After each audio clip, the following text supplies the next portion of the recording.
I'll repeat the test, just to make sure. Pull. I raised him. Do you want me to tear him apart? I can't. Court is now certain who the child's true mother is.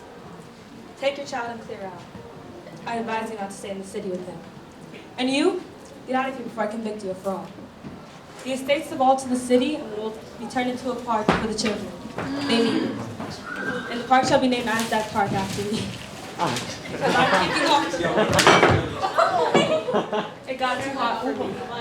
I'm no one's hero. I'm no one's hero. But I invite you all to a party out in the meadow. I bet you still like each other enough to dance. And for you too, I want my 40 PS. Fair enough, your worship. Many thanks. I'm going to need it.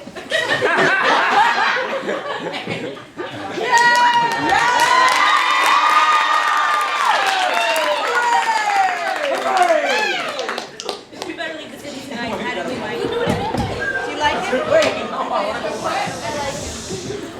I can now tell you, I took him that Easter Sunday when I betrothed myself to such a child of love. Michael, let's dance.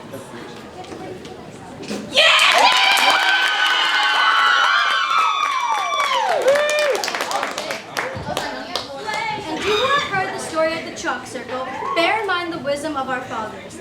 Things should belong to those who do well by them, children to motherly women that they may thrive, wagons to good drivers that they be well driven, and the valley to those who water it that it may bear fruit.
Oh my goodness. Lord, I know they ain't whining boys. You all had to swim? You and Bo Willie had to swim? I didn't know you was gonna be here. I'm on my way down home. I stopped by just to see you and those t-shirts.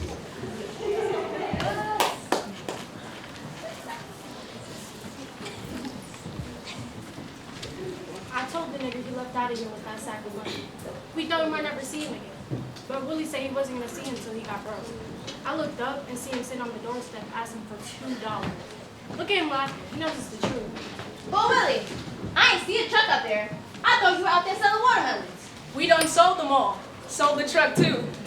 I done told you. I don't want to go through none of your stuff. Go back where you belong. I was just teasing you, woman. Can't take no teasing. Whiny boy, when'd you get here? A little while ago, I took a train on Kansas City. Let me go upstairs and change. I'll give you something to eat. You ain't cooked me nothing when I come. Bo Willie, go on, leave me alone now. Come on, Maritha. Come upstairs and change your clothes before you get them dirty. Marita's sure getting big, ain't she, though? I ain't no Carly had it in. Hey, Lonnie, get up on the other side of this piano and let me see something. Well, really, what is you doing? I'm seeing how heavy this piano is. Get Don't up let over me leave there. that piano alone. You ain't taking it out here and selling it. Just as soon as I get them watermelons out that truck. Go on and leave that piano alone. You ain't taking. Oh. Well, I got something to say about that. This is my daddy's piano. He ain't took it by himself. Me and Doker helped him. He died by himself? Where was you and Doker at then? Don't come telling me nothing about this piano. This is me and Bernice's piano. Am I right, Doker? Yeah, you're right. Let's see if you can lift it up. Get a good grip on it and pick it up on your end. Ready? Lift.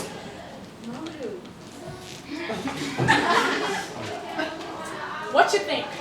It's heavy, but you can move it. I mean, it would be easy. Wasn't that heavy to me? Okay, let's put it back.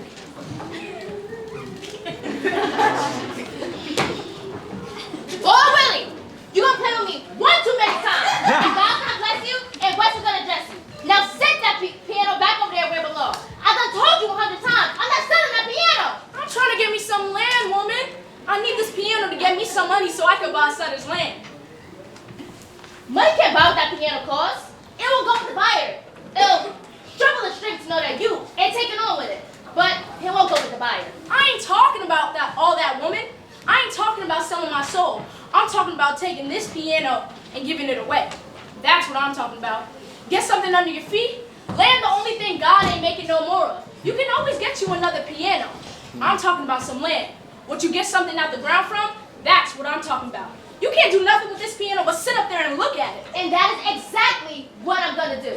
Bonnie boy, you want some pork chops? Now I'm gonna tell you the way that I see it.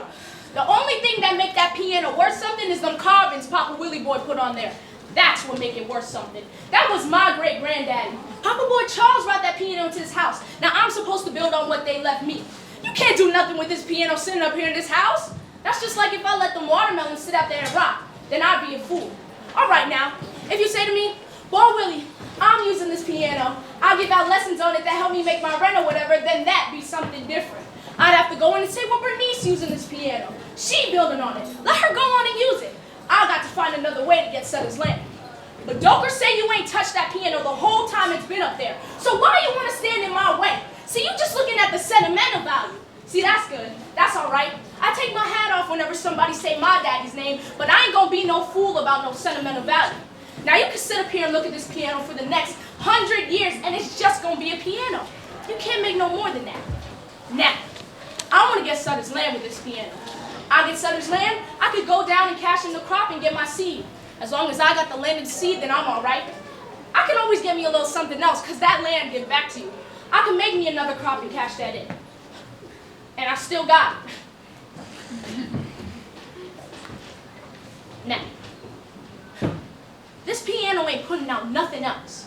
You ain't got nothing going for you. Now, the kind of man my daddy was, he would have understood that. Now, I'm sorry you can't see it that way, but that's why I'm going to take this piano out of here and sell it. You ain't taking this piano out of my house. Look at this piano. Look at it. Mama Ola polished this piano with her tears for 17 years. For 17 years, she rubbed and cleaned and polished it until her hands bled. Every day that God breathed life into her body. Play something for me, Bernice. Play something for me, Bernice.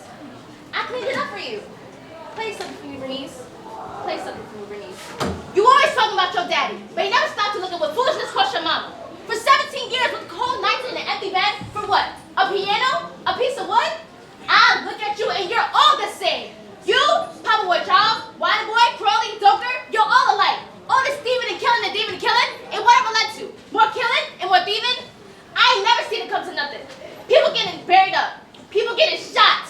People falling down their well. It don't never stop. Come on, please, let it go. I've done a little bit of stealing here and there, but I ain't never killed nobody. Now, I can't speak for anyone else. You all got to speak for yourself, but I ain't never killed nobody. You killed Crowley just as sure that if you pulled the trigger. See, that's ignorant. That's downright foolish for you to say something like that. See, you ain't doing nothing but showing your ignorance. If the nigger was here, I'd whoop his ass for getting me and Lyman shot at. Crowley ain't knew about that wood. We told the man about the wood. Ask Lyman. He knew all about the wood. He seen what was sneaking it. Why else was we gonna be out down there all night? Me and Lyman seen the sheriff and give in. Carly ain't had nothing to do with that. Crowley ain't knew you stole that wood. We ain't stole no wood. Me and Lyman was hauling wood for Jim Miller and keeping us a little bit on the side. We dumped our little bit there down by the creek till we had enough to make a load. Some fellow seen us and we figured we better get it before they did. We come up and got Crawley to help us load it. Figured we cut him in. Crawley trying to keep the wolf from his door. We was just trying to help him. Mayor Boy Willie told him some fellas might be trying to beat us to it. He says, let me go back and get my 38. That's what caused us all the trouble. If Crawley ain't had the gun, he'd still be alive today. All I know is, Crawley would be alive if you had come up there and got him. I ain't had nothing to do with Crawley getting killed. That was his own fault. Crawley is dead in the ground, and you're still walking around here eating. That's all I know. He went to love somewhere with you, ain't never come back. I told you, woman. I ain't had nothing to do with that. He ain't here, is he? He ain't here, is he? Is he? Come on, Bernice. Let it go. It ain't his fault. He ain't here, is he? Is he? I told you I ain't responsible for Crawley. He ain't here. Come on now, Bernice. Don't do this. Don't forget her. I ain't had nothing to do with Crawley. You come up there and got him? I done told you now. Don't forget her. I ain't playing. Come on. Mama!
How's it going?